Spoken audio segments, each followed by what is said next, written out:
direto da redação da Rádio Bandeirantes.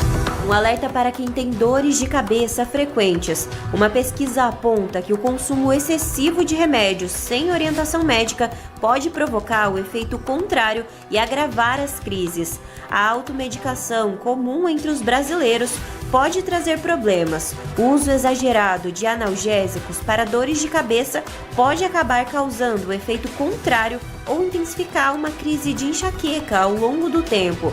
É o que mostra um estudo europeu publicado em uma revista especializada. Os pesquisadores ainda apontaram consequências como alterações em estruturas cerebrais, o que pode afetar a memória, a visão e o controle de movimentos. Tomar analgésicos opioides como morfina por 10 dias no mês já é considerado excesso. Para os mais comuns, como dipirona e paracetamol, o limite é de 15 dias. Para não chegar a esse ponto, ir ao médico é o melhor caminho. De Campinas, Rafael Oliveira. Você ouviu Notícias da Hora, aqui na Rádio Bandeirantes. Você está ouvindo o Rádio Bandeirantes Campinas. ZYO 260, FM faixa estendida 85,7. Rádio Bandeirantes, fechada com você, fechada com a verdade. Manhã Bandeirantes. Oferecimento Recap, Sindicato dos Postos de Combustíveis de Campinas e Região. Acesse recap.org.br. Família Gianni, da nossa família para sua família. E WK Radar, a gestão da empresa em suas mãos. Acesse wk.com.br. 10 horas da manhã, 2 minutos. Uma excelente semana para você que está na Rádio Bandeirantes Campinas. Muito bom dia, é um prazer ter você conosco neste dia 21 de julho de 2025, o tempo tá voando, a informação não para e no Manhã Bandeirantes o nosso compromisso é levar até você o que de mais importante acontece na região metropolitana de Campinas, no nosso interior de São Paulo e com atenção sempre voltada para o que é notícia no Brasil e no mundo. Neste começo de semana, o impacto das decisões nacionais e internacionais nas nossas vidas, sempre com opinião, com a sua participação, com espaço aberto para o diálogo. E com a nossa equipe a postos para até às 11h30 da manhã, nós fazemos o maior giro da notícia do Rádio de Campinas. Eu sou Heitor Fredo, agradeço pela sua audiência, pela sua companhia em FM 85.7 e pelas plataformas digitais do Grupo Bandeirantes de Comunicação. Já baixou o Band Play? Ainda não? Pois saiba que gratuitamente, na palma da sua mão, você tem todo o conteúdo do Grupo Bandeirantes, os nossos telejornais, as transmissões esportivas como o Campeonato Brasileiro da Série C. Nesse final de semana você acompanhou na tela da Band a derrota em casa do Ituano, derrota sofrida para um adversário que se recupera. O Ituano perdeu de 3-0 em casa para o Botafogo da Paraíba. Já te adianto, sábado que vem tem bola rolando também na tela da Band. Final de semana que vem também tem futebol com Guarani e Náutico, direto do Brinco de Ouro. E no outro sábado, dia 2 de agosto, tem derby na tela da Band, direto do estádio Moisés Lucarelli, o confronto entre Ponte Preta e Guarani, o maior clássico do interior paulista, do interior do Brasil, um dos clássicos de maior rivalidade do futebol brasileiro, na tela da Band Mais TV. E claro, também na Rádio Bandeirantes Campinas, que acompanhou a vitória da Ponte Preta 2-1 contra o Floresta e que hoje tem o Guarani em campo às 7h30 da noite, direto do estado de Goiás, contra o Anápolis. Bugre buscando uma vitória para chegar aos 19 pontos e assim entrar na zona de classificação, contando também com o resultado do Náutico no mesmo horário, e o Edu Pinheiro vai levar para você também a informação em tempo real do que acontece no Estádio dos Aflitos. O noticiário esportivo vem logo depois do Manhã Bandeirantes com Carlos Henrique às 11h30 da manhã e todo o timaço de Carlos Batista. Você também tem as notícias do esporte dentro do portal bandmulti.com.br, onde a aba ao vivo vai trazer você para a nossa programação da Rádio Bandeirantes Campinas. Muito obrigado, um excelente dia a você que está conosco pelo nosso canal do YouTube, na transmissão já iniciada direto dos nossos estúdios no Jardim São Gabriel, em youtube.com/Rádio Rádio Bandeirantes Campinas. Comunidade que já passa dos 55 mil inscritos e que você, também se inscrevendo, pode participar do nosso chat ao vivo, mandar a sua mensagem de texto aqui no nosso canal do YouTube, que tem as imagens do Complexo de Comunicação João Jorge Saad, de onde falamos com os trabalhos técnicos na mesa de som com o Leandro Lopes, na central técnica o Danilo Capucci e a coordenação do Gil Kleber. Semana começando com alguns graves acidentes registrados em Campinas e na região metropolitana. Na manhã de hoje, um caminhoneiro morreu ao tombar o veículo após colidir em um carro que estava parado no acostamento no anel viário Magalhães Teixeira. Foi no trecho de Valinhos e ainda há reflexos neste momento por causa do acidente. O caminhão permanece no local, quase todo ele em cima do barranco, e há um trabalho para a remoção desse veículo, ser realizada essa remoção num momento em que não haja uma grande movimentação por ali. Isso provoca reflexo na pista de quem está saindo da rodovia Dom Pedro, sentido Anhanguera ou Bandeirantes. Então, quem está saindo de Campinas, é nessa pista que o acidente está registrado. Mas, na pista contrária, a curiosidade de ver um caminhão sobre o barranco do outro lado faz com que o motorista diminua a velocidade e também provoque lentidão nesse trecho.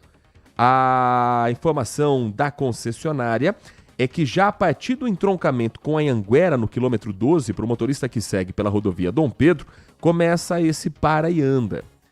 E no sentido contrário, pelo menos 3 a 4 quilômetros também de lentidão como reflexo dessa colisão. O acidente foi por volta das 5 horas da manhã. O caminhão tombou no gramado lateral, a vítima ficou presa nas ferragens e, apesar do socorro, infelizmente não foi possível resgatar com vida esse trabalhador da boleia. O carro estaria parado no acostamento por motivos ainda a serem esclarecidos. Inclusive, pelo horário, a polícia investiga se estava com a sinalização adequada, pisca-alerta ligado, triângulo também no local e as condições em que estava o motorista do caminhão também. Felizmente, uma triste informação das rodovias que cortam a nossa região. Na rodovia Anhanguera, mais cedo, um caminhão quebrado sobre a faixa 2 da entrada de Vinhedo. Quem está na rodovia Anhanguera, sentido interior, a entrada de Vinhedo tinha um caminhão quebrado que provocou a lentidão de quem utiliza esse acesso tanto para entrar no município quanto para cortar o pedágio também da cidade de Valinhos. Isso provocou lentidão mais cedo na rodovia Anhanguera, mas agora o trânsito já fluindo por lá com naturalidade. Apenas um ponto de lentidão na passagem por Jundiaí, entroncamento da Anhanguera com a Dom Gabriel Paulino Bueno Couto. E as condições são boas para entrar na capital paulista nesse momento. Não há trânsito no final da Bandeirantes nem no final da Anhanguera. No sentido contrário, a situação é a mesma. O motorista faz uma boa viagem nas cidades do nosso interior paulista. A rodovia Santos Dumont tem boas condições de tráfego neste momento, tanto para quem segue sentido Indaiatuba quanto para o motorista que está a caminho de Campinas. Falei do anel viário Magalhães Teixeira, que faz parte do corredor Dom Pedro I, e quem estiver na Dom Pedro vai ter que ficar atento a uma obra que acontece no trecho que passa por Atibaia, quilômetro 72. O motorista que segue na pista sentido Jacareí, ou seja, saindo de Campinas, sentido Atibaia, sentido Itatiba antes, né? Mas Atibaia já pega esse reflexo. Há um trânsito por conta da interdição da faixa da esquerda no quilômetro 72 para obras programadas pela rodovia, pela concessionária. Então apenas a faixa da direita e o acostamento liberados neste momento, nesse local. Aqui em Campinas também foram registrados acidentes graves nas últimas horas, final de semana marcado também por algumas colisões.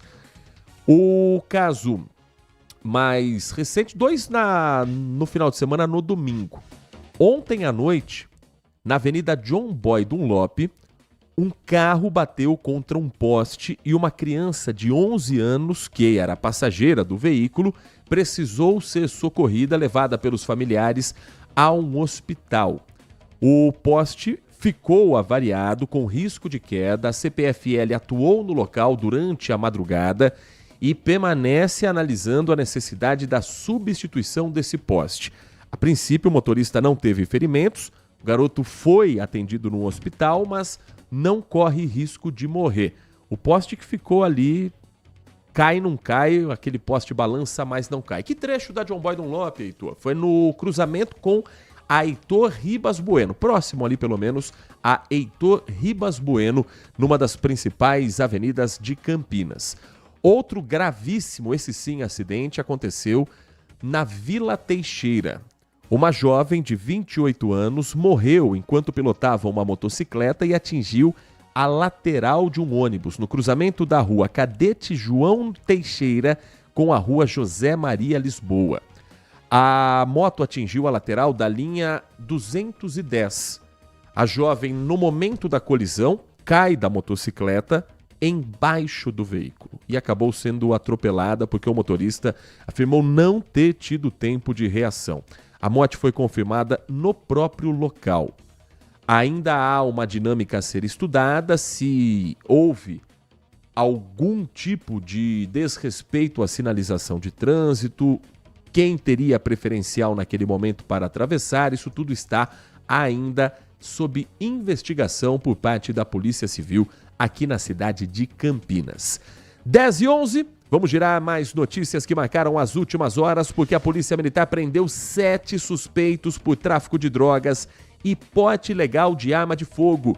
Uma operação policial que resultou na apreensão de 18 quilos e 600 gramas entre cocaína, crack, maconha, haxixe, ice e lança-perfume. O apoio dos cães farejadores foi fundamental para encontrar uma casa-bomba, termo utilizado no jargão policial para um esconderijo estratégico de drogas do crime organizado. O local fica no Jardim Novo Campos Elíseos.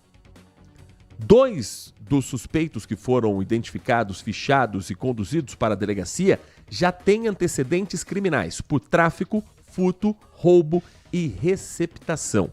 Então, 5 foram detidos no próprio local onde tudo aconteceu. Mas, no desdobramento da operação, no Jardim Ademar de Barros, um homem que estava foragido da justiça por associação criminosa e adulteração de sinal identificador do veículo também foi capturado. E outro, também na mesma operação, estava com uma arma de fogo e por isso foi preso por porte ilegal.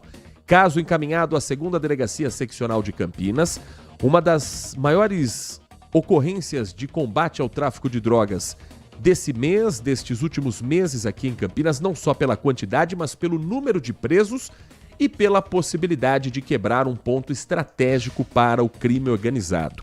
Mais gente pode ser presa no decorrer da investigação, que o jornalismo da Band vai acompanhar de perto.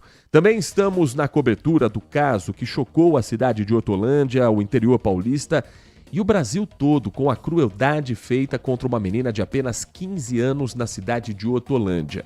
É a história da jovem Nicole Fernanda Pogeri. Ela, de férias escolares, moradora de Mococa, onde vivia com a mãe, esteve na casa da avó materna para passar o período de férias escolares. Quantos não são os adolescentes que fazem isso nesse mês de julho? Ela tinha um namorado, disse para a família que se encontraria com o rapaz e desde então não havia mais dado nenhum sinal por mensagem de texto, por ligação telefônica, e aí começou uma busca intensa pelas ruas de Hortolândia para saber onde poderia estar essa adolescente. O corpo de Nicole foi encontrado com sinais graves de violência. A menina chegou a ser esquartejada e o namorado passou a ser o principal suspeito do que legalmente deve ser chamado não como crime, mas como um ato infracional, já que estamos lidando com um adolescente de 17 anos. A polícia acredita que ele pode ter agido com mais alguém. Uma outra namorada com quem ele também mantinha um relacionamento simultaneamente com a Nicole. Nicole, 15 anos, a outra namorada, 14. Após o crime ser desvendado praticamente com a localização do corpo, com manchas de sangue encontradas na casa do namorado, ele desapareceu. E ontem à noite foram os dois apreendidos. O jovem de 17 anos e a namorada de 14 anos. Eles estavam no Paraná, escondidos na casa de uma avó materna dele, já quase divisa de estado com São Paulo. Eles contaram que após o crime, fugiram para não serem localizados. O Guilherme Selegato traz mais detalhes sobre o crime, a investigação e os próximos passos, porque ainda há muito a ser esclarecido num dos crimes mais chocantes dos últimos anos aqui na região metropolitana de Campinas. O corpo da adolescente foi localizado dentro da água, em uma área de difícil acesso da Lagoa do Jardim Amanda.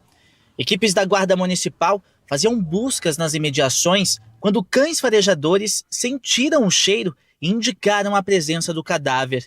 Nicole Fernanda estava enrolada em lençóis e com sinais de violência. O corpo já estava esquartejado e com vista de violência, sim. Nicole tinha acabado de completar 15 anos. Ela era de Mococa e estava passando as férias com os avós aqui em Hortolândia. No dia 14 deste mês, ela disse ao avô que viria até a casa do namorado e desde então não foi mais vista. A garota estava em um relacionamento há 1 ano. A principal suspeita da polícia é que o namorado dela e uma outra jovem que também teria relacionamento com ele sejam os autores do crime. Nicole teria sido assassinada na casa do namorado, que fica a 500 metros da onde o corpo foi localizado. A Polícia Civil tenta montar o quebra-cabeça e descobrir a motivação do homicídio. O crime brutal chocou a cidade de Hortolândia e a família da menina espera que a justiça seja feita. Eu vou acompanhar agora todo o procedimento do ML aí. Com muita maldade, assassinaram a minha filha. Os dois adolescentes, o namorado da vítima de 17 anos, lembrando, a menina tinha 15 anos. O namorado, principal suspeito do crime, 17. Uma segunda namorada dele, apreendida também, 14 anos. Os dois escondidos no interior do Paraná, conduzidos já para a delegacia de Hortolândia. Ontem à noite eles chegaram, por volta de 11 horas, 11h30 da noite, e devem ser ouvidos ao longo da semana, já que há um pedido de internação compulsória para eles, e é o termo para dizer que eles estão apreendidos. Quando se fala em crime contra adolescente, primeira coisa que vem à cabeça é o entendimento de que o Estatuto da Criança e do Adolescente coloca atrás das grades por um tempo, dentro da Fundação Casa, um adolescente infrator por no máximo 3 anos. E surgem várias as dúvidas sobre esse assunto. Quando ele completar 18 anos, ele vai para a cadeia normal? Não. Ele permanece até o complemento da medida socioeducativa, que é o nome técnico para uma pena de quem comete um crime menor de idade. Então, 20, 21 anos, ele permanece na Fundação Casa com outras pessoas, aí sim, na grande maioria, adolescentes, que também estão cumprindo medida socioeducativa. Depois de 3 anos, ele volta para a rua com a ficha limpa? Não necessariamente. E aí existe uma brecha na lei que é importante que se tenha o entendimento de que esse caso, muito provavelmente, vai precisar de uma atenção especial. Nós não vamos trazer detalhes macabros, sórdidos, nada muito chocante para sua manhã de segunda-feira. Apenas o essencial para você entender onde eu quero chegar com a minha linha de raciocínio. Se adolescente, independente da participação da namorada ou não, a polícia acredita que a grande parte do que se teve de crueldade contra a menina Nicole veio dele. Então ela teve parte do corpo desmembrada, marcas colocadas no corpo com as iniciais PCC, que para a polícia seria uma forma dele tentar desviar o foco da investigação, como se fosse algo marcado por um tribunal do crime, mas a polícia também sabe, pelo histórico de violência, que a forma da facção criminosa agir é diferente. Então, ao que tudo indica, estamos lidando com um adolescente frio, com traços de uma psicopatia que não pensa duas vezes antes de tirar a vida de alguém, de uma criança de 15 anos, de fugir, de levar alguém com ele. E eu também não estou dizendo que a menina não possa ter esse mesmo traço, esse mesmo perfil. Isso me faz lembrar o caso Champinha, o assassino do casal Liana Friedenbach e Felipe Café. Você se lembra dessa história em 2023 que também parou o Brasil pela crueldade? O crime foi baseado em tortura e assassinato do jovem Felipe Silva Café, à época com 19 anos, e da namorada dele, a adolescente Liana Friedenbach, que tinha 16 anos. Eles estavam acampando quando foram surpreendidos por homens armados, eram 4, e quem conduzia esses 4 homens era um adolescente que ficou conhecido pelo apelido Champinha. O Champinha foi apreendido, cumpriu o período de 3 anos de reclusão e até hoje, 22 anos depois, ele permanece em uma unidade experimental de saúde que existe na Vila Maria, na zona norte de São Paulo. Champinha está com mais 4 homens que foram detidos acusados pela polícia de sequestrar, torturar, assassinar e matar esse casal em Embu Guaçu em 2023. Por que eu estou dizendo isso? Porque se houver qualquer laudo, como em 2007 aconteceu, apontando que há transtornos mentais, que não é possível que uma pessoa assim conviva em sociedade, não é porque o Estatuto da Criança e do Adolescente determina o cumprimento de 3 anos de medida socioeducativa que não haja uma brecha para proteger a sociedade de pessoas que não demonstram a menor capacidade de convívio social. Então, esse é um caso de Hortolândia, uma história que vai precisar de uma atenção extra, para que não estejamos falando de uma família que vai chorar a vida toda a morte de uma adolescente, enquanto, 3 anos depois, na frieza da lei, na frieza do Estatuto da Criança e do Adolescente, um outro adolescente colocado em liberdade possa fazer outras famílias também chorarem. Então, já existe o dispositivo da lei. Já existe o local no estado de São Paulo que é tocado pela Secretaria Estadual de Saúde em parceria com a Secretaria de Segurança Pública. É um local onde não é uma cadeia, não é um hospital psiquiátrico, mas é como se fosse as duas coisas.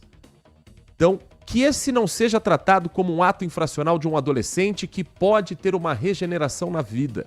Porque em 3 anos, quem faz o que fez com essa adolescente, eu duvido muito que esteja pronto para se cogitar que volte a conviver em sociedade.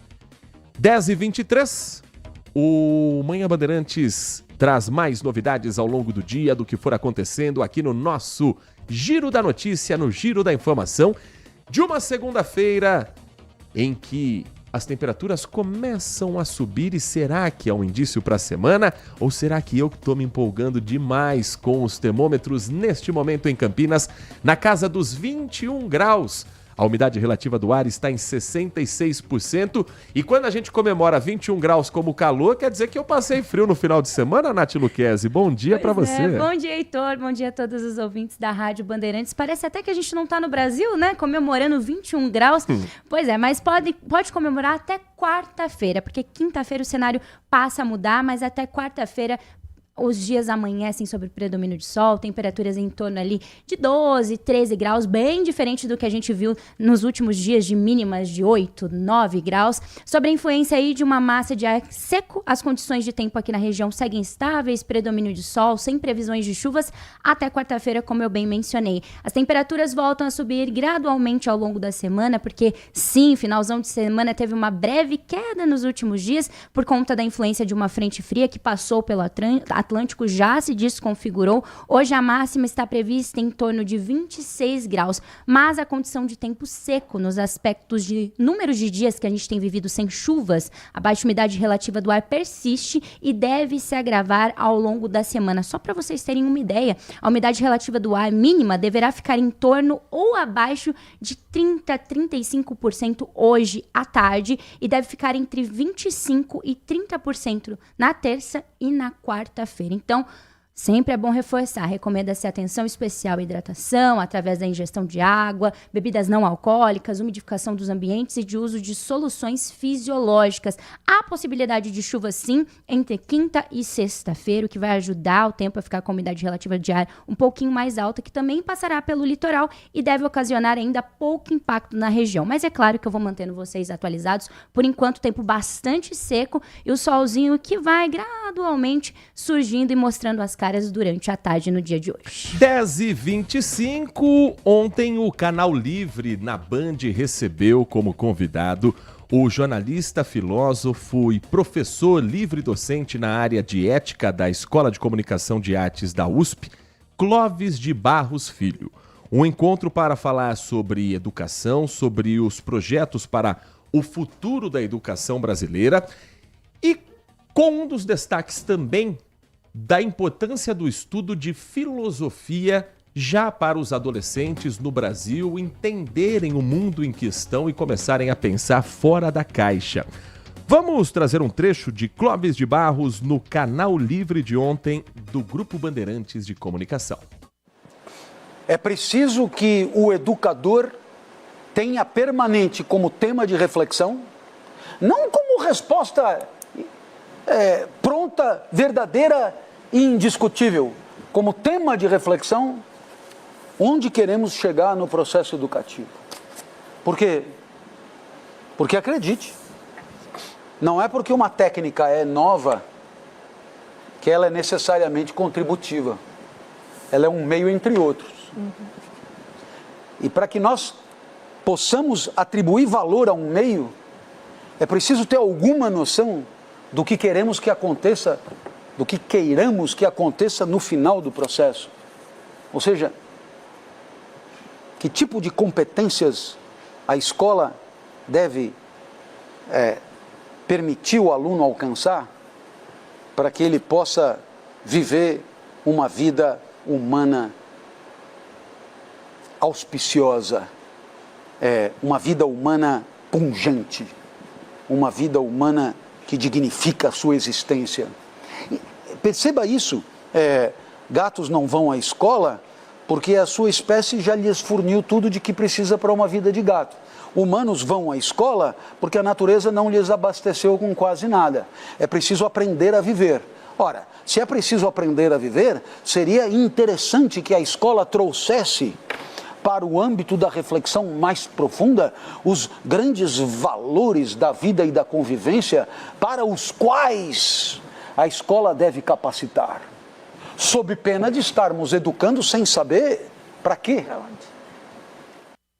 Esse, o professor Clóvis de Barros Filho, jornalista, filósofo, professor, convidado do Canal Livre, que você terá a reapresentação na íntegra hoje às 11 da noite. Aqui na Rádio Bandeirantes e também na tela da Band News TV. Se quiser acompanhar a entrevista completa a qualquer hora do dia, ela está disponível no canal Band Jornalismo no YouTube, youtube.com/bandjornalismo. Você vai clicar ali na aba ao vivo e vai ver o Canal Livre na íntegra. Vale muito a pena conferir os desafios da educação apontados pelo professor Clóvis de Barros e também o momento atual em que nós vivemos aqui no país. Educação é o assunto que o Manhã Bandeirantes traz para você também no próximo bloco.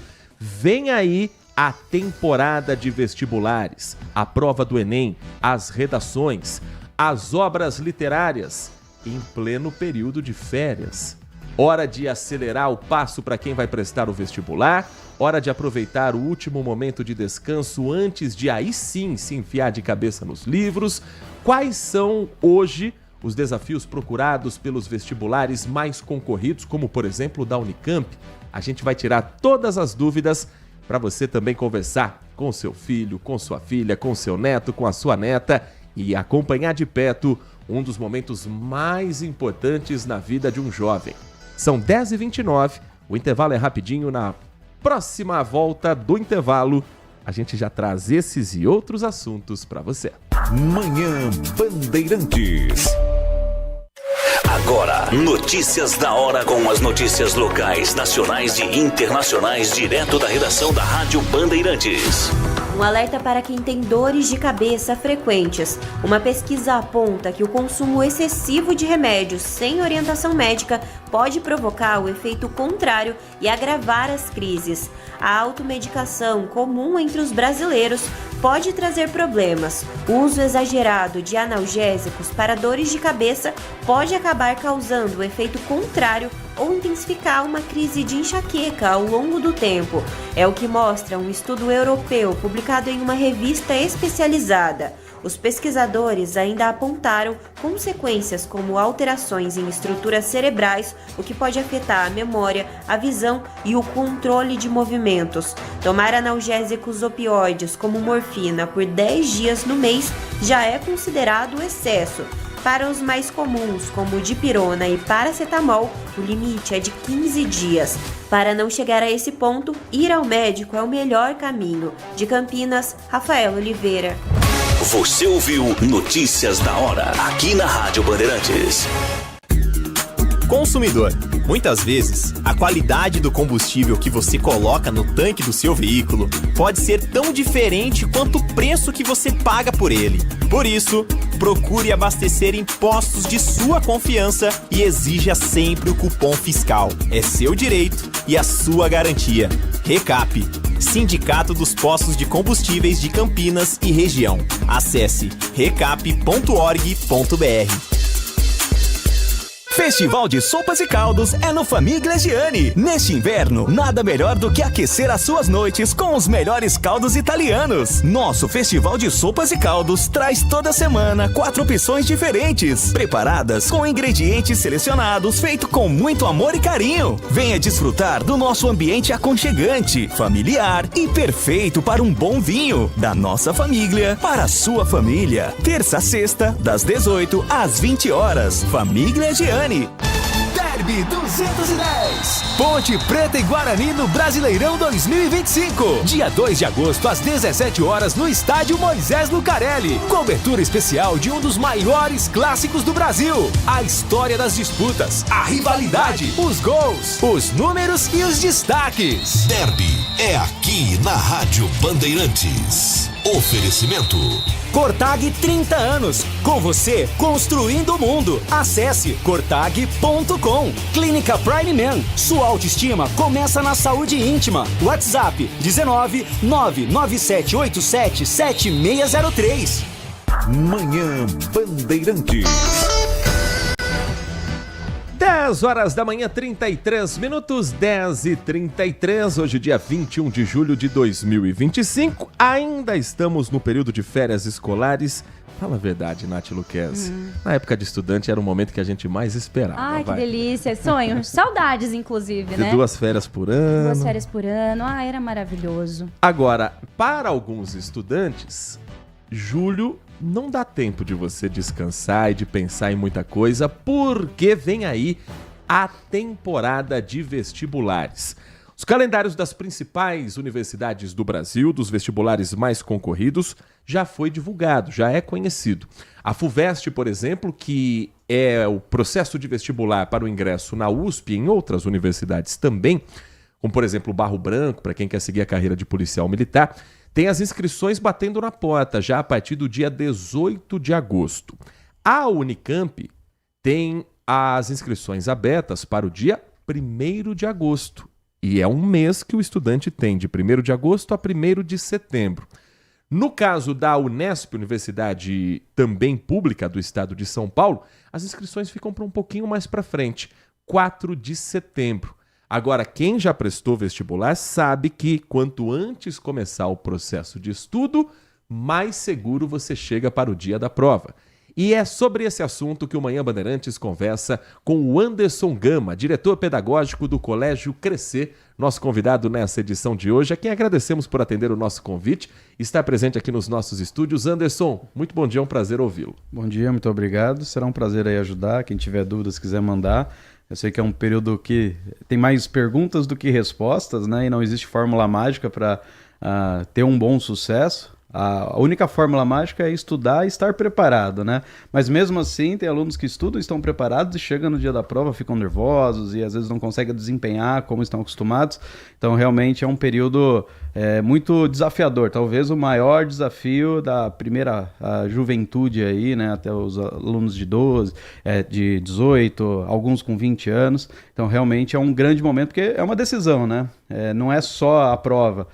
Decidir qual profissão quer fazer, porque eu falo que o maior desafio agora com essas inscrições, vamos falar da Unicamp e da USP, por exemplo, não é nem se vai prestar ou não, é qual curso eu coloco.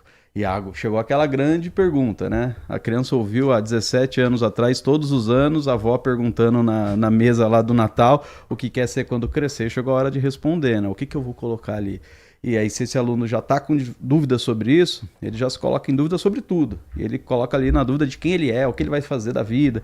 Então já começa aqui, né? Qual que é meu projeto de vida, o que eu quero fazer? Eu tenho confiança nessa escolha para chegar no dia da prova confiante no que quer fazer. Independente do curso, os vestibulares eles seguem há muitos anos algumas listas em comum, por exemplo, de livros obrigatórios, de tipos de pergunta para a Unicamp ou para a USP. Você não tem como saber o que vai cair na prova, mas você tem como saber mais ou menos para que lado a prova vai te levar e vai te conduzir na busca pelo seu conteúdo.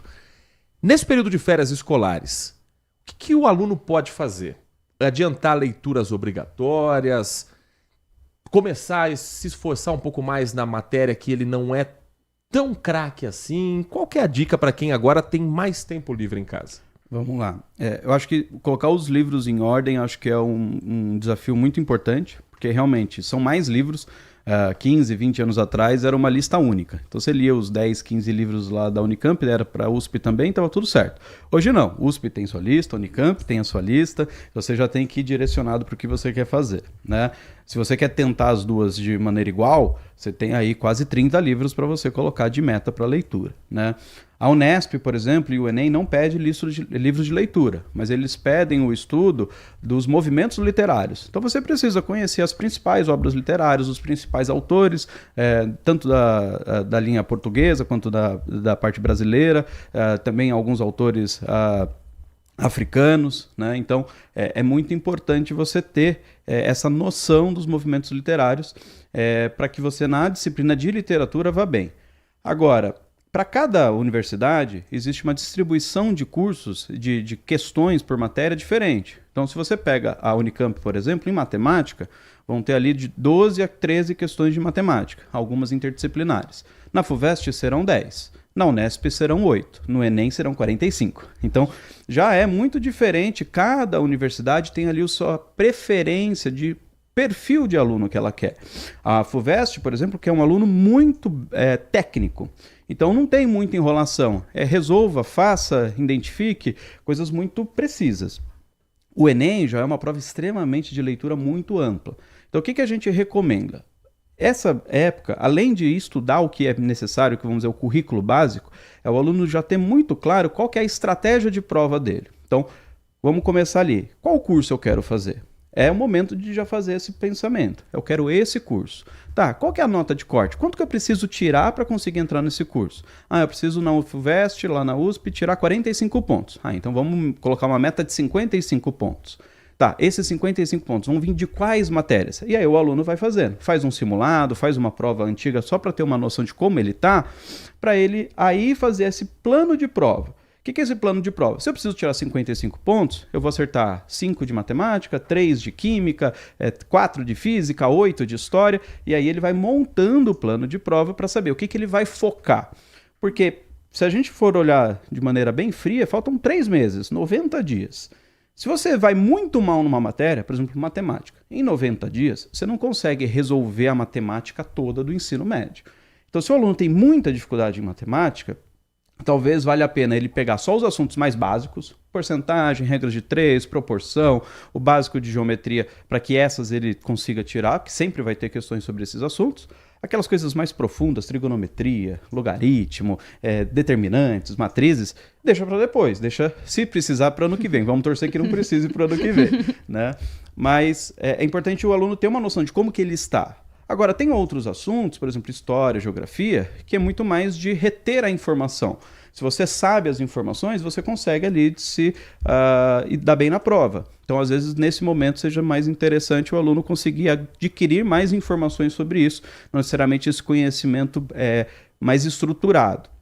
E na parte de leitura, o aluno tem que estar num ritmo muito bom. É a mesma coisa de um jogador, quando ele fica lá vários dias sem conseguir jogar por uma lesão, quando ele volta sem ritmo de jogo. Se você chegar para o dia da prova, lá em outubro e novembro, sem estar com um ritmo de leitura muito bom, se você não está lendo em volume, em quantidade e em tempo, você não vai conseguir fazer a prova naquele tempo.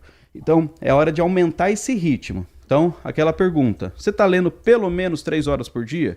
Nossa, tudo isso? A prova tem 5 horas, dependendo do Enem, 5 horas e meia. Você vai ficar 5 horas e meia lendo e pensando e resolvendo. Se você não está acostumado a fazer isso agora, vai chegar no dia da prova, vai chegar lá em 3 horas de prova, você não vai estar dando conta. Então é importante resolver agora esse ritmo final. Então aquela preparação igual de Olimpíadas, né, que a gente fala.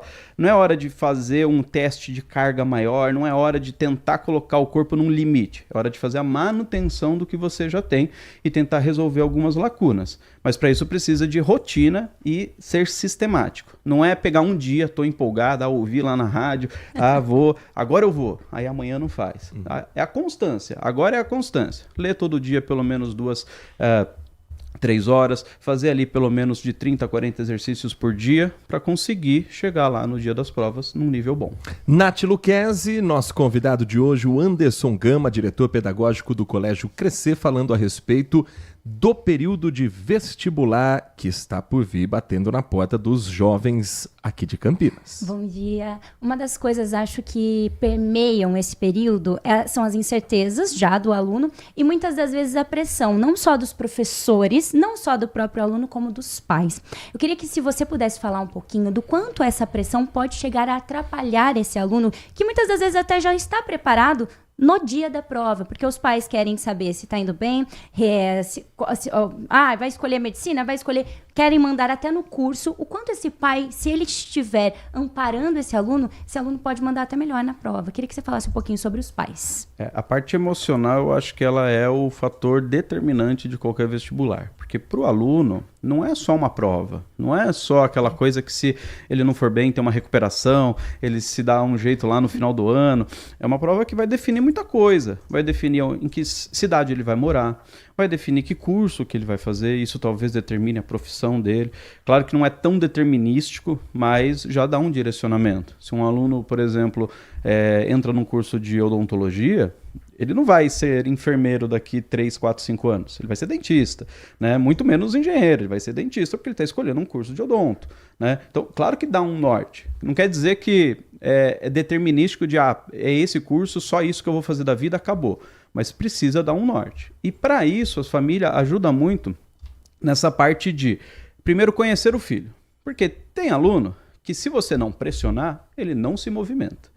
Tem aluno que, se você deixar acordar a hora que quiser, deixar ele ficar lá fazendo do jeito dele, ele vai fazer errado e só vai descobrir isso quando o resultado vier e ele vai ter que esperar um ano inteiro. Então, o grande difícil aqui do vestibular é o tempo de recuperação é de 1 ano, né? Não é uma coisa que eu posso tentar daqui 5 dias de novo, né?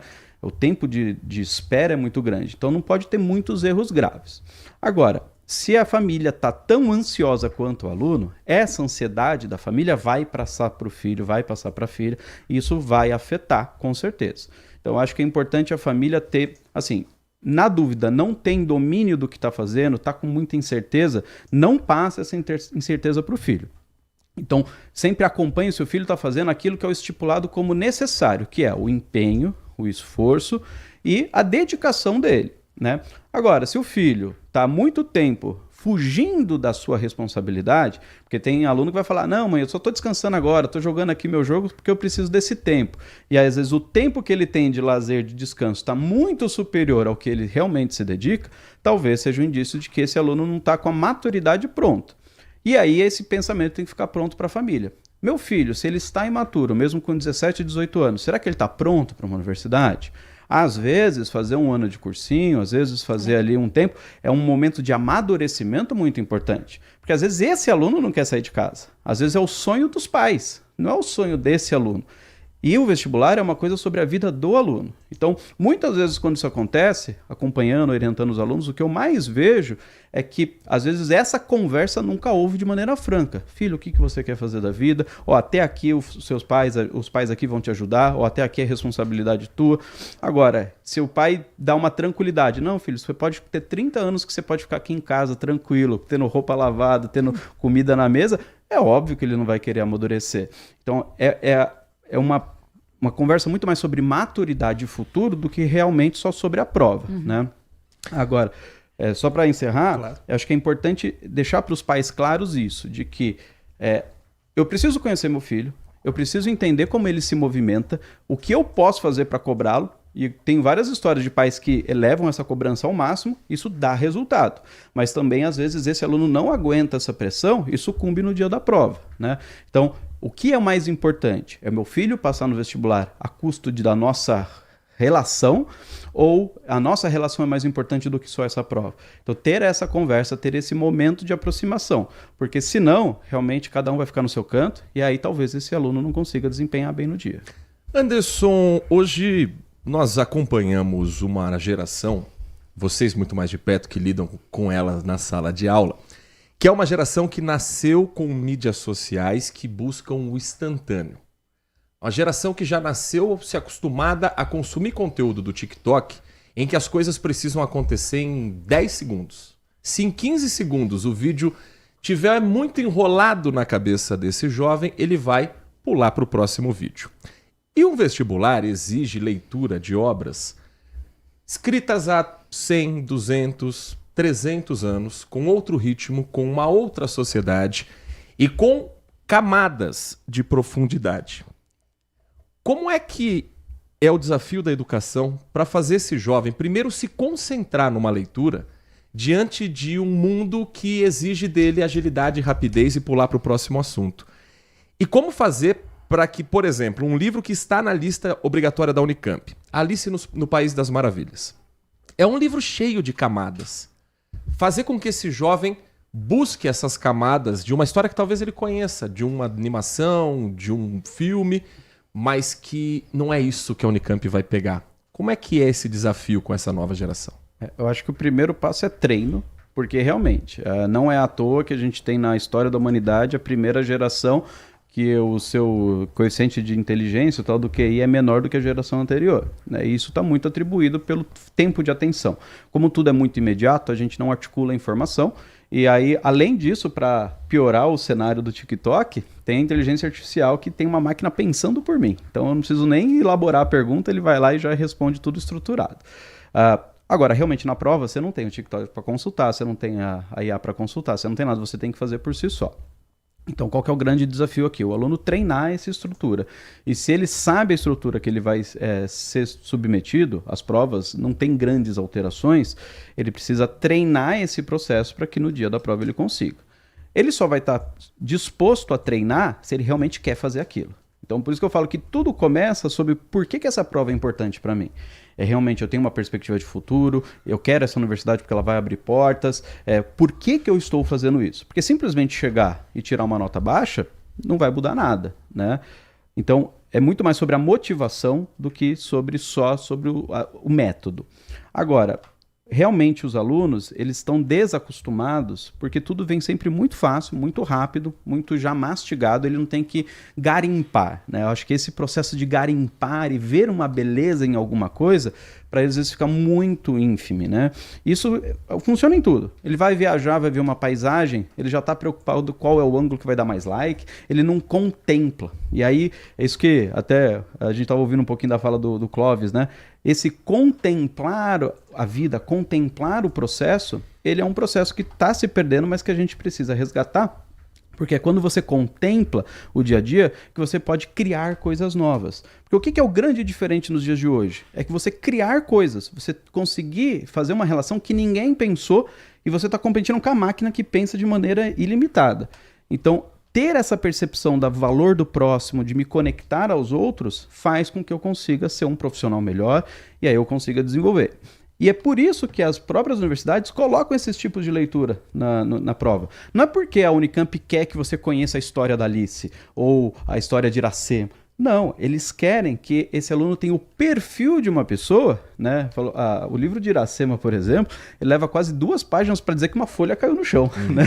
E, gente, pelo amor de Deus, vai rápido, né? Se fosse um vídeo, seria um vídeo de quase 5 minutos de uma folha fazendo aquele movimento de queda ao chão, só que ele descreve com uma profundidade muito, muito grande. E aí eu preciso treinar. Então, se eu me deparo com um livro que é extremamente difícil, denso de ler, e desisto na primeira, eu não vou dar conta. Então eu preciso tentar de novo, não entendi, releio, até eu estar pronto e desenvolver, porque é um treino. Não é uma habilidade que você pega imediatamente. O professor falou lá, agora estou atento a isso, vou aplicar essa técnica. Não, eu tenho que treinar. E aí eu preciso estar dedicado a tempo. O treino, o principal elemento do treino é vontade e tempo.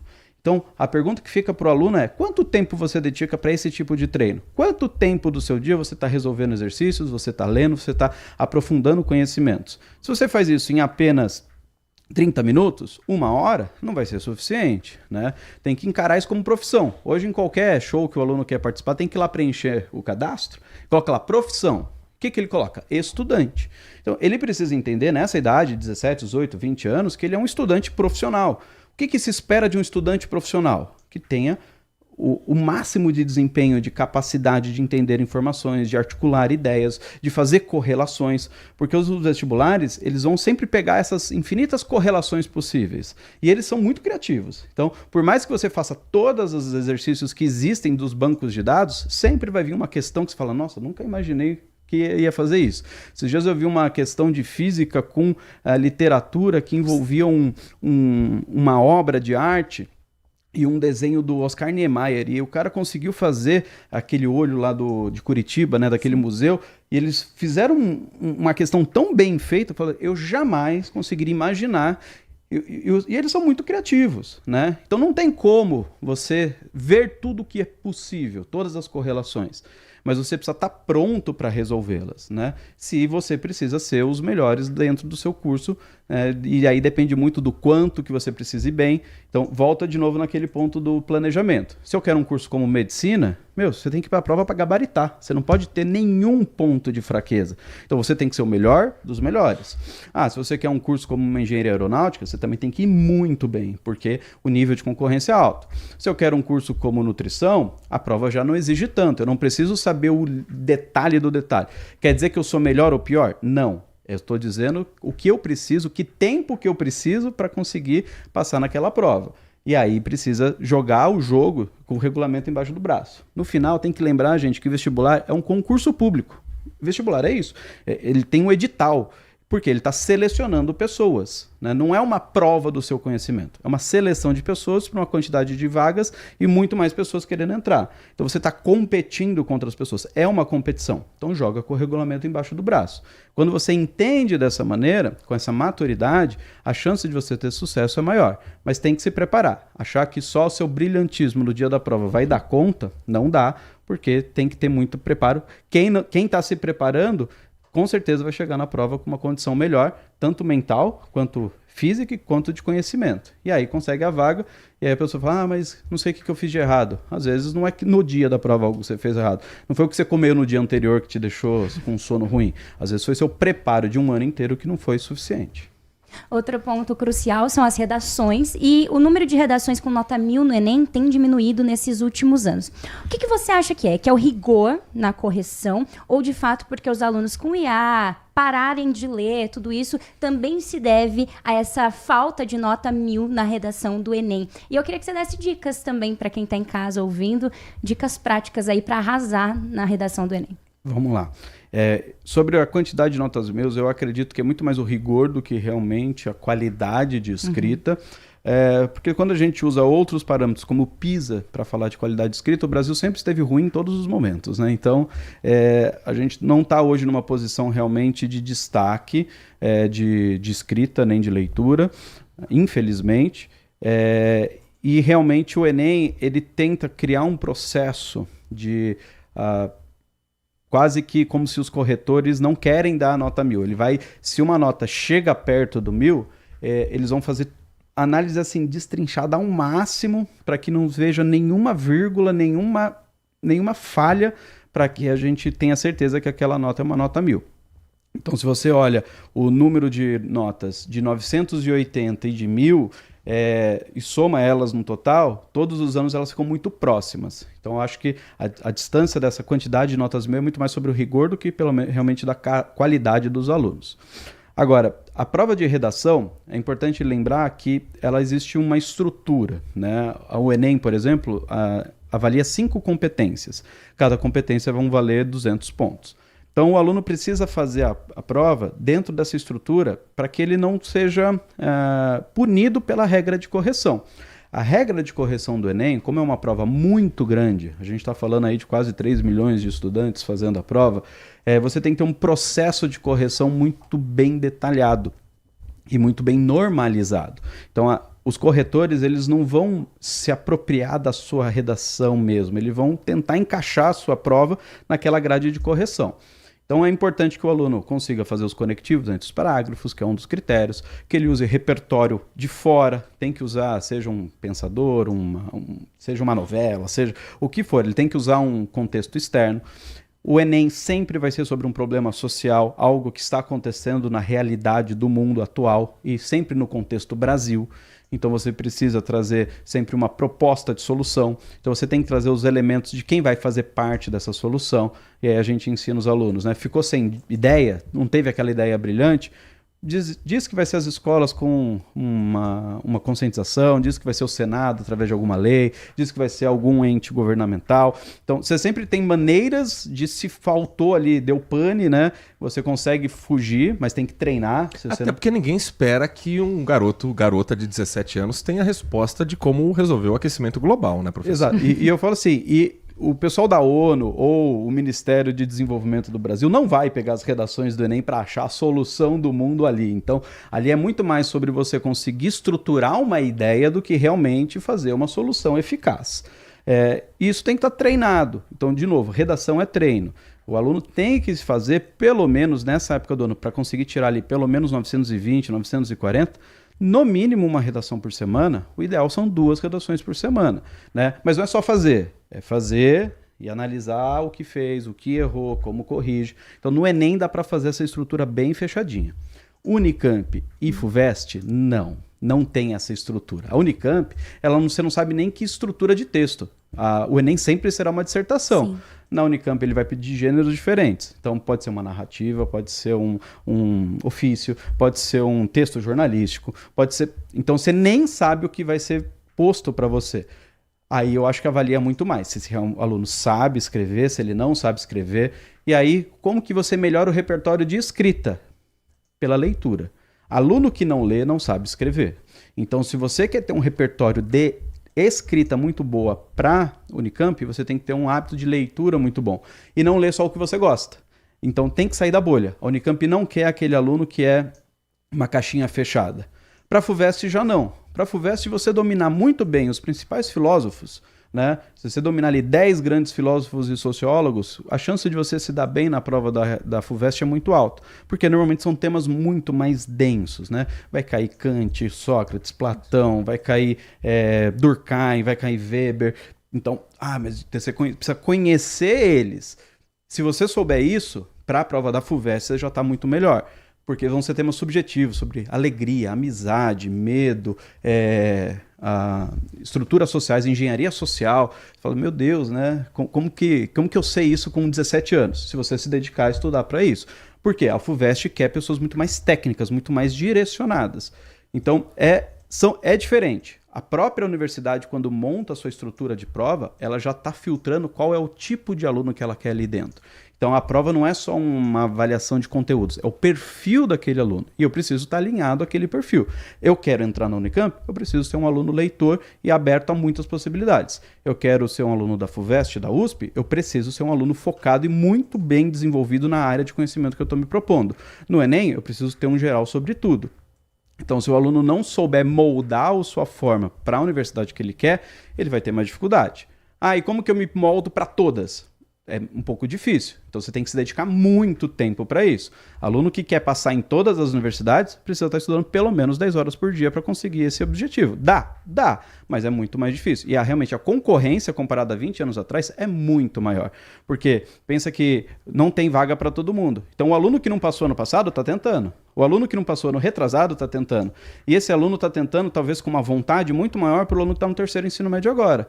Não é à toa que só 5% dos alunos que entram são de ensino médio. Muitos são de ensino de cursinho, de outros ensinos.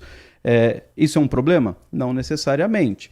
Mas se o aluno que hoje está no terceiro médio, lá com 17, 18 anos, não entender que os competidores dele estão com talvez mais vontade do que ele, talvez ele vai ter que fazer mais um ano. Isso é um problema? Não, não é um problema, não é o fim da vida. A sua vida não acabou porque você não passou no vestibular. A sua vida... ela não acaba por essas exceções. Vai ter mais gente que não vai passar no vestibular do que vai passar, porque o número de inscritos é sempre muito maior. Agora, o que eu fiz, acho que a análise que o aluno tem que fazer é o que era responsabilidade minha? Eu não passei porque eu não me dediquei, porque eu não me esforcei, ou eu não passei por coisas do destino, né? Se é uma coisa que você não consegue atribuir a culpa e a melhora para você, tudo bem, tente de novo, você está próximo de conseguir. Agora, se você não atingiu o seu sucesso porque você não fez por merecer, porque você não procurou, porque você quis menos do que os outros, talvez seja o momento de você repensar. É isso que eu quero fazer para a minha vida? Se é isso que é o meu futuro, então eu vou ter que perseguir isso ao máximo. Enquanto o aluno não entender que o vestibular é o projeto dele, não dos outros, realmente ele vai ter dificuldade de conseguir entrar.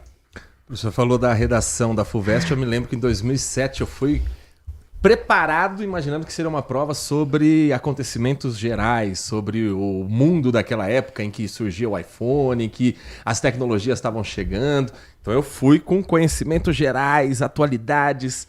O tema da redação era a amizade. Nossa! Era o mesmo que o meu. Subjetivaço. Você olha e fala, e agora? E o duro que às vezes esse vestibulando não fez muitos amigos nesse processo. Ele se isolou completamente. Eu acho que ele não fez muitos mesmo. Eu lembro de pegar a música do fundo de quintal e falar, vamos embora, a amizade. Aliás, tem música no vestibular da Unicamp também, né, professor? Tem. A Unicamp ela vai ter todas as áreas do conhecimento. Cai cinema, né? Legal. Cai... tudo. A Unicamp ela é muito heterodoxa, assim, de procurar que o aluno procure coisas fora do contexto. E a Unicamp, e eles falam isso nas formações, eles adoram pegar os sistemas didáticos de calça curta, porque eles não gostam daquele perfil de aluno que só estuda determinado assunto porque aquilo cai mais. Não, eles vão procurar assuntos, ele quer que o aluno tenha uma visão completa de tudo. E mais, a Unicamp ela sempre vai ter questões que é o aprenda agora. Ele vai trazer um assunto extremamente denso. Teve um ano que era sobre bósons de Higgs, assim, um negócio que a gente não estuda no colégio, mas tudo que o aluno precisava estava no texto. Então ele tinha que ter a capacidade de conseguir ler ali naquele momento, saber fazer a interpretação e saber resolver. Então, até isso a Unicamp está procurando no seu vestibular. Alunos que têm a capacidade de aprender em curto tempo. Em 5 minutos ele tinha que conseguir. E era uma questão extremamente densa, difícil, mas a resolução no final era simples. Tanto é que quando a gente resolve essas questões hoje de bancos de dados, os alunos, nossa, era só isso? Sim, porque agora vocês estão vendo. Mas para quem estava ali na hora fazendo na pressão, é um cenário diferente. Mas isso é necessário para a profissão. Quantas vezes a gente não se vê com uma situação que se em 10 minutos eu não tiver uma solução, eu estou com problemas, né? Então, a prova tem esse perfil. A FUVEST, por exemplo, já não. Ela vai sempre ser muito categórica, não vai fugir nada do edital que está ali, mas vai perguntar a data do dia tal de uma... Meu Deus, isso é necessário? Não é a pergunta se é necessário ou não. A gente fica assim, nossa, mas por que um aluno para entrar precisa saber essa informação? Não é saber a informação, é o que esse aluno se desenvolveu para saber essa informação, né? Então, é muito mais sobre o processo de desenvolvimento e qualidade cognitiva do que necessariamente saber o detalhe de que data que foi tal revolta, né? E aí o aluno tem que estar pronto. Então, de novo, os vestibulares hoje, eles estão muito interessados nos melhores alunos. A Unicamp, a FUVEST, né, nessa sede de continuarem sendo universidades relevantes no país, elas estão à procura dos melhores alunos. Então elas vão elevar a barra. Quanto mais alunos competindo para elas, melhor. Eles gostam desse processo, porque você seleciona os melhores profissionais.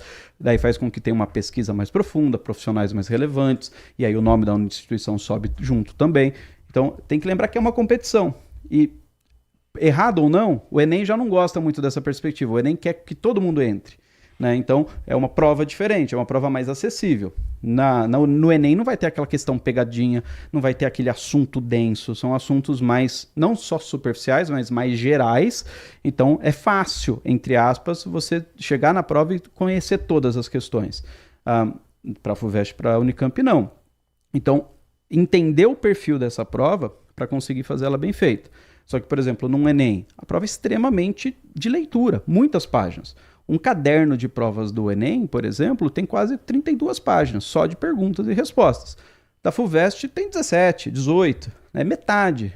Por quê? Porque às vezes eles vão perguntar coisas muito mais complexas, mais diretas. Resolva, né? Sempre quando vem essas questões de matemática da FUVEST, resolva. E vem uma equação, você fala, putz, essa aqui eu já sei que vai levar muito tempo. E é saber fazer a questão no tempo certo. Você tem 3 minutos para conseguir achar a solução da questão, executá-la, achar a resposta e ir para a próxima. Então você não tem aquele tempo de ir, refletir, pensar, ai calma, tudo no meu tempo. Não, eu não vou nesse tempo, não me pressiona. Então não faça vestibular. Se não quer pressão, não faça vestibular. Ah, mas eu preciso do vestibular para fazer o que eu quero. Então se acostume. Esse é o ritmo. Você está no Brasil, o seu contexto é esse. Se é justo ou não, depois você resolve isso. Mas você só vai conseguir resolver e melhorar o processo se você tiver posições de tomar essa decisão. E se você só vai ter essas posições se você conseguir ter uma estrutura de profissão que seja relevante. Então eu sempre falo para os alunos, é injusto? Claro que é. Né? Tem muito aluno que merece estar lá dentro que não está. Mas o sistema não foi feito para ser justo. Agora, eu quero fazer parte disso? Quero. Então vai atrás. Não, eu não quero. Tem outras opções. Você tem hoje ótimas universidades particulares. Ah, eu não tenho condições de pagar. Tem o ProUni. Ah, eu não quero fazer. Então, dá o seu jeito, né?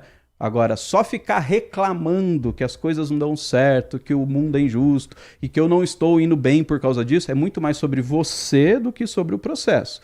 Então, tem que levar isso em consideração. Agora, a gente tem que pensar que, para gente com 30, 40 anos, é mais fácil, mas ainda é delicado fazer esse tipo de reflexão. Imagina para um adolescente de 17, 18 anos que tem que fazer todo esse tipo de tratativa. Por isso que a gente fala, é o grande desafio para eles. Às vezes os pais, os adultos, eles esquecem que é o grande desafio deles. Olham para esse desafio do aluno com, nossa, mas você está chorando por isso, cara? Pô, quando eu fiz... Tudo bem, para eles é o grande desafio. A gente não pode desmerecer o grande desafio deles. Pode ser que comparado com a vida adulta, seja um desafio pequeno. Mas eles não estão na vida adulta.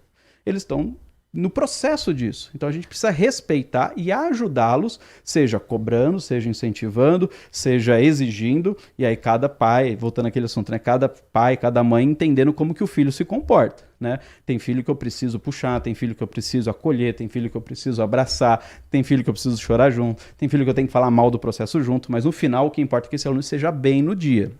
Né, bem, tanto fisicamente, conhecimentos e emocionalmente, para ir lá para a prova e fazer o melhor que ele pode fazer. Nós conversamos com o Anderson Gama, diretor pedagógico do Colégio Crescer, falando sobre o período de vestibular que está chegando e o aproveitamento dessa época de férias escolares também para já, pelo menos, se organizar até o final do ano. Anderson, muito obrigado pela sua atenção com o nosso ouvinte. Um bom dia e bom trabalho que daqui para frente para professor também. É dúvida atrás de dúvida de aluno, né? Eu falo que dia 1º, quando chega, volta às aulas e abre a Unicamp e tudo, meu Deus, o que eu marco aqui? Falei, gente, eu tô falando com vocês já faz pelo menos 3 anos o que vocês vão sobre esse dia, mas vamos lá, vamos te ajudar. Mas muito obrigado pelo espaço, pelo tempo, e fico aí à disposição, e boa sorte para os estudantes. Estudem, não tem sucesso se você não fizer por onde merecer, então faça a sua parte. Procure boas orientações, procure sua escola, os seus professores. Na internet tem muita coisa boa. Use as ferramentas que estão à sua disposição para fazer bem. Agora, ninguém vai fazer por você. Se você não quiser fazer, ninguém vai fazer por você. Você tem que ser o maior interessado sobre o seu futuro. 11h08, um rápido intervalo. Na volta, Valtecena conosco também nesse bate-papo da informação, prestação de serviços e a sua opinião pelo nosso WhatsApp, o 19971021493. Você está ouvindo Manhã Bandeirantes. Oferecimento Recap, Sindicato dos Postos de Combustíveis de Campinas e Região. Acesse recap.org.br. Família Gianni, da nossa família para sua família. E WK Radar, a gestão da empresa em suas mãos. Acesse wk.com.br. Nossa área, a opinião dos nossos craques sobre tudo de Guarani e Ponte Preta e dos times da região. Carlos Henrique, a melhor e mais premiada equipe esportiva do interior paulista. De segunda a sexta, das 11h30 ao meio-dia. Siga e assista no nosso YouTube, Rádio Bandeirantes Campinas. Ouça no FM 85,7 e nos aplicativos de celular. Rádio Bandeirantes, fechada com você, fechada com a verdade. LG Mota Imóveis. A imobiliária campeã em vendas apresenta LG Mota Meg Store, o shopping de imóveis de Campinas e região. Uma mega estrutura no coração do Cambuí, na Avenida Coronel Silva Teles 387, esquina com a Rua Coronel Quirino. São 60 empreendimentos no mesmo lugar, direto dos principais incorporadores do país. São imóveis comerciais e residenciais. Para moradia ou investimento, nosso telefone é 19 3722 7740 e nossas redes sociais, @LG Mota Imóveis. Assista ao programa Circuito Imobiliário todo sábado, às 8h30 da manhã, na Band Mais TV. E ouça na Rádio Bandeirantes toda sexta e sábado, às 10 da manhã. O nosso maior patrimônio é o nosso cliente.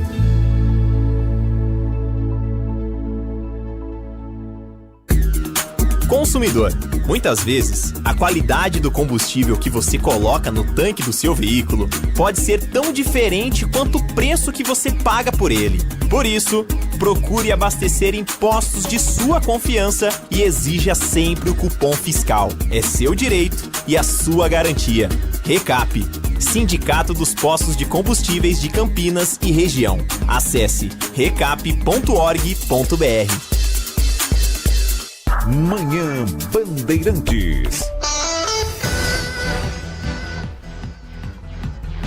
Estamos de volta com o nosso Manhã Bandeirantes e eu quero conversar com você que está conosco aqui nesta edição de segunda-feira, 21 de julho de 2025. Você já imaginou levar um dia inteiro para emitir uma nota? É raro, mas isso acontecia sempre. E eu tô falando do trabalho de emitir uma nota de importação na IBS do Brasil. A IBS do Brasil é uma indústria de papel e celulose.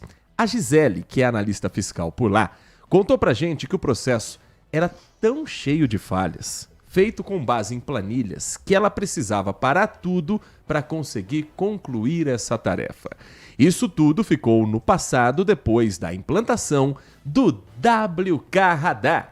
O estoque e a produção passaram a ser gerenciados em um só sistema. E hoje, a Gisele emite uma nota de importação em 10 minutos. A empresa passou a trabalhar com dados confiáveis, os estoques estão corretos e a produção está organizada. Quer saber como o WK Radar pode ajudar a sua indústria, assim como ajudou a Gisele e a IBS do Brasil? Então acesse wk.com.br. Com o WK Radar, você tem a automação e a integração dos processos da sua empresa para colocar tudo em ordem com o WK Radar. Tem alguma dúvida? Tá curioso, tá curiosa para saber como funciona o WK Radar na prática? Então, aqui em Campinas, você pode procurar a Inovar ASC, que atende toda a nossa região pelo telefone 3291-9650. 3291-9650. WK Radar é a gestão da sua empresa em suas mãos. Rádio Bandeirantes. 11 horas e mais 13 minutos. Conosco, Walter Sena. Bom dia para você. Tudo bom, Heitor? Bom dia a você, bom dia, Nath, bom dia, ouvintes. Tem algum trauma da época de vestibular também, Sena? Não tenho, rapaz. Por incrível que pareça, eu fiz o vestibular um pouquinho mais tarde do que o normal. Eu fiquei 2 anos depois do que chamava colegial, né?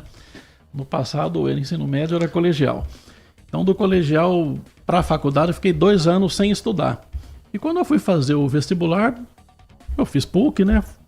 Realmente não tive a menor dificuldade de fazer. Era diferente, eu acredito, né? A pressão. Não sei se a gente tinha mais experiência ou se, né, a área que eu escolhi, jornalismo, eu já era meio integrado, já trabalhava na área. Foi muito simples, não tive problema nenhum. É mesmo? Mas Nossa. eu sempre detestei estudar, viu? Eu nunca gostei de ir para a escola, não. Nem em nenhum momento da minha vida eu tive... isso não é exemplo, viu, gente? Tô falando do meu caso pessoal aqui, que eu nunca me dei bem com... Eu sempre era assim, o aluno mediano. Eu tirava 6, estava bom demais. E não tinha aquela aplicação, não. Eu preferia. Eu também não estudava para a prova. Olha só. Eu pensava assim, o que eu aprendi em sala de aula, eu aprendi. O que eu não aprendi, não adianta ficar quebrando a cabeça. E assim eu fui tocando. E chegou onde chegou, né? Nath já tem uma memória mais fresca de vestibular. Nossa, totalmente. Era uma pressão tremenda no colégio. Eu não sei se todos os colégios eram assim, mas o meu colégio era extremamente... Era uma pressão de que se você não passasse em tal faculdade, você não seria ninguém na vida. Maria. Era bem complicado. Não sei como está hoje. Imagino que quem faça cursinho também é cansativo, porque você vai todos os anos, presta, não passa. E novamente toda aquela rotina, presta e não passa. Eu também nunca fui muito fã de estudar, mas eu era muito curiosa. Então, isso me ajudou ali no Enem a tirar uma boa nota na redação e garantir que eu tivesse uma boa nota e uma bolsa, porque senão, se dependesse de outras matérias que eu não tinha interesse nenhum, matemática, física, seria complicado. Muitos colégios particulares fazem essa pressão porque ajuda na publicidade do próprio colégio. Colocar no outdoor, tantos alunos aprovados na Unicamp, tantos aprovados na USP. Mas cada um tem o seu tempo, cada um tem o seu ritmo e tem que ser respeitado o tempo de cada um dos alunos. O Edivalme Massa diz pra gente que, na opinião dele, o Enem está para a educação nem. A inclusão a todo vapor pelo governo nas faculdades serviu apenas para engordar os bolsos de alguns, endividar um monte e o professor pegar respostas. Ele diz que quando ele lecionava, chegou a ler alguém escrever poço com C cedilha, como se fosse poço, mas é o poço de poder. Eu acho que a educação ela tem que ser cada vez mais democrática e os dados do Censo da Educação Superior mostram que menos de 25% dos jovens entre 18 e 24 anos têm acesso ao ensino superior no Brasil. Isso já foi muito menor, mas muito menor. 15, 20 anos atrás esse número era bem menor do que os 25%, mas ainda estamos muito longe de uma educação que realmente esteja à altura do que nós esperamos aqui no Brasil.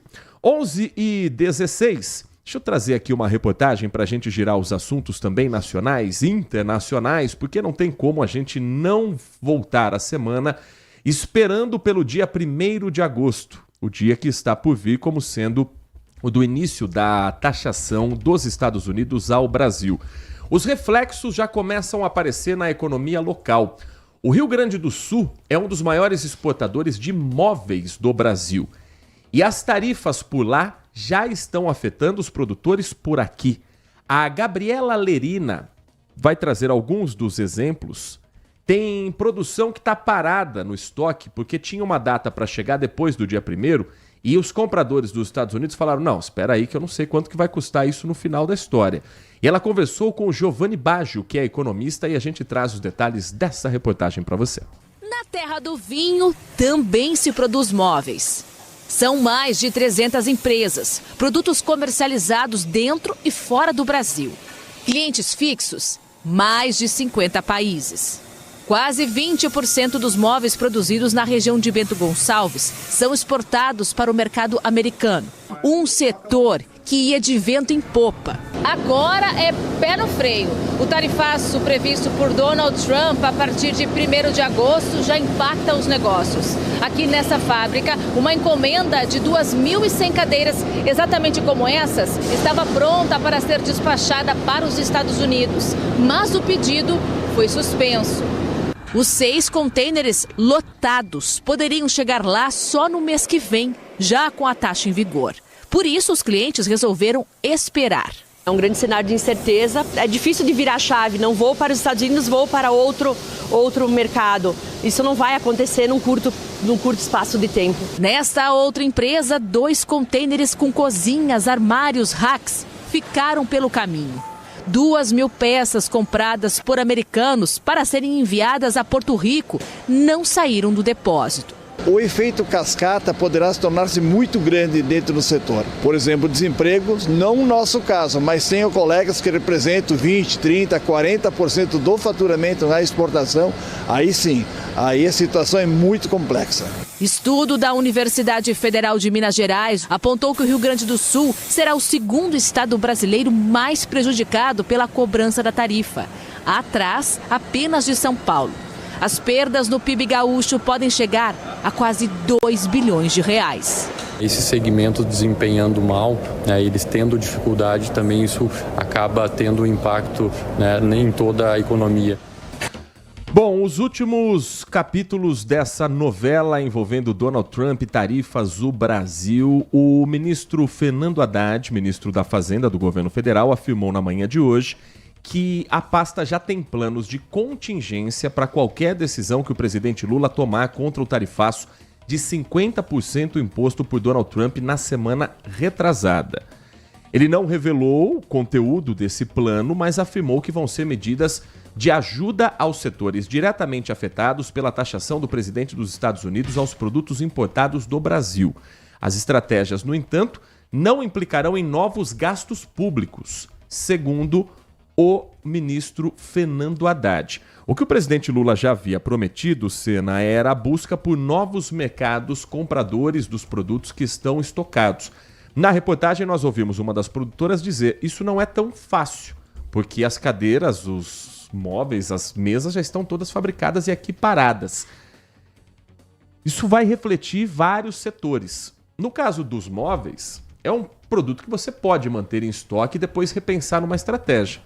Agora, com alimento, isso não tem muito o que fazer. E estamos muito próximo da data marcada pelo presidente Donald Trump para o início das taxações. É verdade que o presidente Trump, várias vezes no primeiro e no segundo mandato, anuncia algo e depois recua. Mas pelo menos hoje, 21 de julho, não está com cara de recuo, não. Não está com cara e ele recua de acordo com a resposta do país que foi, sancionado. Se o país ficar dobrando a aposta e fazendo pirraça e declarando aos ventos isso e aquilo, dificilmente ele vai recuar. Com relação a essa questão prática, objetiva, sim. Tem a questão de alimentos perecíveis, suco de laranja você não vai estocar até alguém comprar. E tem um detalhe também, todo mundo fica pensando, a China vai comprar. Não é assim que funciona. Existe uma capacidade, existe uma cota. Você não vai comprar simplesmente para ajudar o outro país e não ter onde enfiar esse produto. Precisa ver se tem demanda naquele país para este ou aquele produto. Então as coisas não são simples. A gente vem falando desde o início aqui que o governo tem que optar pela diplomacia, mandar técnicos aos Estados Unidos, conversar com técnicos de lá dos Estados Unidos, mas não adianta também você dar uma no cravo e outra na ferradura. Não adianta você mandar um técnico e ficar falando ao vento aí contra o governo americano. É hora de baixar a temperatura e conversar. O problema é o que a gente tem falado, Heitor, desde o começo aqui. Na campanha ainda, o presidente Lula ficava falando que se o Donald Trump ganhasse a eleição de Kamala Harris, ia ser um nazismo com outro nome. Quer dizer, ele já vem provocando, já vem falando essas coisas que não são próprias de um chefe de Estado há muito tempo. Aí chega essa hora para negociar, as pessoas pensam que o filho do Bolsonaro é que está enchendo a cabeça do governo americano. E não é. Qualquer pessoa bem informada que acompanha o que está acontecendo na política mundial sabe que o presidente Lula se alia aos principais ditadores o tempo todo e fica falando mal dos Estados Unidos, aquela história dos anos 50, 60 de imperialismo. Aí chega numa hora prática dessa para sentar e negociar, tem a maior dificuldade. Então eu acho que o ministro Haddad está certo quando ele fala que vai tentar resolver internamente o problema das taxas com os empresariados brasileiros, porque assim, na sua casa, na minha casa, na casa da Nath, na casa do ouvinte, quando quebra o chuveiro, o que você faz? Tem que consertar o chuveiro. Você não fica procurando o culpado, quem foi que quebrou o chuveiro. Isso não resolve, Acabou o gás. Vamos ter que comprar outro botijão de gás, vamos ter que trocar o gás. Então, acabou o feijão, você vai ter que comprar feijão, resolver o que você vai fazer. Aí eles ficam discutindo o tempo inteiro quem que vai ser beneficiado com aquilo ou vai ser prejudicado com aquilo. Não vai para lugar nenhum. É hora da diplomacia resolver essa situação. Não tem outro caminho. Agora, falando em Eduardo Bolsonaro, filho do ex-presidente Jair Bolsonaro, deputado federal licenciado, ele fez uma live nos últimos dias, no final de semana, nas redes sociais, e mencionou um provável agente da Polícia Federal que poderia estar assistindo a live e citou o delegado Fábio Alvarez Shaw, responsável por investigações contra Jair Bolsonaro. Ele disse a seguinte frase, Eduardo, que continua nos Estados Unidos. Vai lá, coleguinha da Polícia Federal, cachorrinho da Polícia Federal que está me assistindo. Deixa eu saber não, irmão. Se eu ficar sabendo quem é você, eu vou me mexer aqui.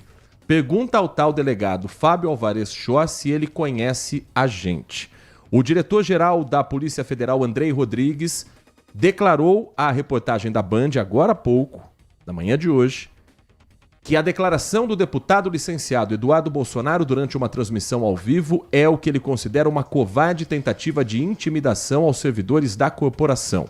Segundo ele, a declaração foi recebida com indignação e que adotará as providências legais ao caso, afirmando que nenhum investigado vai intimidar a Polícia Federal. O inquérito vai ser instruído em andamento, vamos instruir o inquérito em andamento com mais esse ataque às instituições. Ontem terminou o prazo de licença do deputado federal Eduardo Bolsonaro, eleito pelo PL aqui do estado de São Paulo. Em março, ele pediu licença do mandato, foi morar nos Estados Unidos sob a alegação de perseguição política. Segundo o regimento interno da Câmara, a licença de 120 dias terminou ontem. E o deputado pode ser cassado por faltas ao não retornar ao Brasil. Estamos num período de recesso parlamentar. As atividades só voltam em agosto. Mas nessa mesma live, o deputado Eduardo Bolsonaro afirmou que não vai renunciar ao cargo. Ele é investigado no STF pela atuação junto ao governo norte-americano para promover medidas de retaliação contra o Brasil e ministros do Supremo Tribunal Federal e tentar barrar o andamento da ação penal na corte sobre a trama golpista que tem o pai dele como um dos réus. O núcleo bolsonarista na Câmara, Sena, chegou a pedir o fim das férias, olha só, da licença dos deputados agora em julho, para que eles pudessem votar assuntos importantes como, por exemplo, a anistia. A sensação que me passa é que o governo Bolsonaro quer ter a Câmara na mão. Muitos, para não dizer todos esses deputados que estão hoje sob a legenda PL, republicanos, 90% pelo menos, se elegeram graças ao nome Bolsonaro e agora o que eles querem é o retorno disso. Mas Eduardo não parece que estará presente nesse tipo de votação. Até porque ele já disse publicamente que acredita que se voltar ao Brasil será preso. Não há dúvida nenhuma. Ele pisando aqui vai ter uma ordem de prisão e é por isso que ele está dobrando, fazendo tudo que ele está fazendo lá. Eu pessoalmente acho que não é chamar policial federal de cachorrinho, não sei do que, realmente não é uma atitude própria para um parlamentar, esteja ele licenciado ou não. Não se faz necessário. Se ele quer fazer alguma coisa de bastidor, se ele quer denunciar qualquer coisa em nível internacional, ele pode fazê-lo, mas não dessa maneira. E agora, claro, o Centrão é conservador. Mais de 80% da Câmara é formada por pessoas conservadoras. E o Centrão já está abandonando o governo há muito tempo, né, que a gente vê nas questões das votações. Partidos que têm gente no ministério vota contra o governo no Congresso. Então, o Congresso realmente não está nas mãos do atual governo. Isso é uma coisa prática, concreta que está acontecendo. Então, é uma coisa difícil. Agora, quanto a cancelar o recesso para votar coisas contra o governo e a favor da oposição, não sei se isso vai prosperar, não. O que eles querem é passar a anistia do Bolsonaro. O resto eles não estão nem aí para nada. Pelo menos eu estou interpretando assim. E o ex-presidente Bolsonaro sabe que todos eles devem favor a ele e agora é a última cartada. Ou vota pela anistia ou ele tem uma caixa preta aberta contra cada um dos deputados ali eleitos. 11h28, Nath Luquezzi. Daqui a pouco tem o Band Mulher, a partir de 1h30 da tarde, com a sua apresentação, com a Lari Lopes e com quais atrações para começar bem a semana? Vamos falar sobre bioestimuladores de colágeno. Vamos ter música também, porque não é porque é segunda-feira que a gente tem que começar desanimado, nananina não. Pé direito, música boa e fofoca do mundo dos famosos para você a 1h30 da tarde. Agradecendo aqui as mensagens do André, a mensagem também do Marcos Silva Bedinho, o Edson Elias, o Adriano Vermelho, o Tandy Negrão, o Edivalmir Massa, a mensagem que chega do Joel, do Robert, todos conosco nesta manhã e que certamente estarão também às 10:07 da noite na tela da Band, acompanhando o Band Cidade com o comando de Walter Sena. Até lá, Sena. Contamos com todos. Obrigado, Heitor. Bom dia para você. Bom dia, Nath. Bom dia, ouvinte. Com os trabalhos técnicos de Leandro Lopes na mesa de som, Danilo Capucci na central técnica e a coordenação do Gil Kleber, ficamos por aqui. Muito obrigado pela sua companhia, pela sua atenção. Vem aí o Nossa Área. Um grande abraço e continue na RB.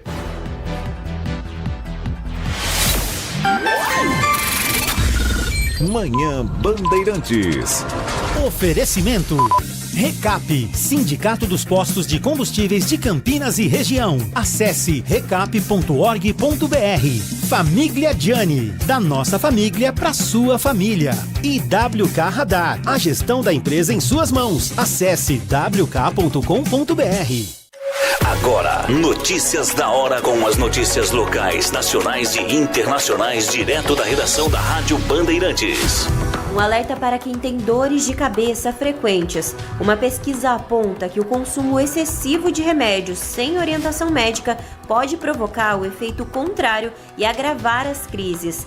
A automedicação comum entre os brasileiros pode trazer problemas. O uso exagerado de analgésicos para dores de cabeça pode acabar causando o efeito contrário ou intensificar uma crise de enxaqueca ao longo do tempo. É o que mostra um estudo europeu publicado em uma revista especializada. Os pesquisadores ainda apontaram consequências como alterações em estruturas cerebrais, o que pode afetar a memória, a visão e o controle de movimentos. Tomar analgésicos opioides como morfina por 10 dias no mês já é considerado excesso. Para os mais comuns, como dipirona e paracetamol, o limite é de 15 dias. Para não chegar a esse ponto, ir ao médico é o melhor caminho. De Campinas, Rafael Oliveira. Você ouviu Notícias da Hora, aqui na Rádio Bandeirantes. Apreciar um bom vinho não é em qualquer lugar que você encontra. No Família Gianni, todas as quintas-feiras, das 19 às 23 horas, você ouve o melhor do jazz. Sem cobrar cover artístico, você pode harmonizar um bom vinho, bons pratos com uma boa música. Tudo isso é entregue em um ambiente acolhedor e muito charmoso. Família Gianni, da nossa família para a sua família. Consumidor. Muitas vezes, a qualidade do combustível que você coloca no tanque do seu veículo pode ser tão diferente quanto o preço que você paga por ele. Por isso, procure abastecer em postos de sua confiança e exija sempre o cupom fiscal. É seu direito e a sua garantia. Recap, Sindicato dos Postos de Combustíveis de Campinas e Região. Acesse recap.org.br. Campeonato Brasileiro 2025 na Rádio Bandeirantes, com a equipe líder de audiência, eleita para o hall de notáveis da ACESP. Nesta segunda-feira, o Guarani vai encarar o Anápolis às 19h30 no estádio Jonas Duarte, em Goiás. Anápolis e Guarani, jogo da 13ª rodada do Brasileirão Série C. O melhor do futebol no FM 85,7 e no youtube.com/Rádio Bandeirantes Campinas. Futebol é com a Bandeirantes. Futebol é com a Bandeirantes. Laia, laia, laia, laia, Bandeirantes. Futebol. Você está na Rádio Bandeirantes. No seu rádio, no aplicativo Bandplay e também no YouTube.